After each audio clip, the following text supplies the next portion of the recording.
இது நம் நம்பிக்கையின் நேரம். எஸ்றா 7ஆம் அதிகாரம் 9ஆம் வசனம். தன் தேவனுடைய தயவுள்ள கரம் தன் மேல் இருந்ததினால் எருசலேமுக்கு வந்தான். இங்கே எஸ்ராவை குறித்துதான் நாம் வாசிக்கிறோம். இதோ பாபிலோன் தேசத்திலே அடிமையாய் கிடந்த எஸ்ரா இப்பொழுது விடுதலையாகி தேவனுடைய தயவுள்ள கரத்தினாலே எருசலேமுக்கு வந்து சேருகிறார்.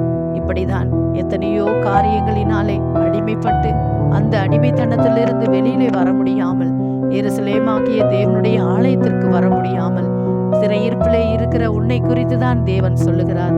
பல ஆண்டு காலங்கள், ஒரு நாள் 2 நாள் அல்ல, பல ஆண்டு காலங்கள் அந்த சிறையிருப்பிலே நீ இருந்து கொண்டிருக்கிறாய்.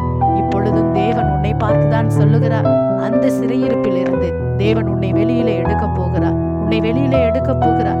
எருசலேமாகிய ஆலயத்திற்கு நீ வரப்போகிறாய். கர்த்தர் உன்னோடு கூட இருந்து அவருடைய கரம் இதை செய்து முடிக்கும். God bless you. கர்த்தர்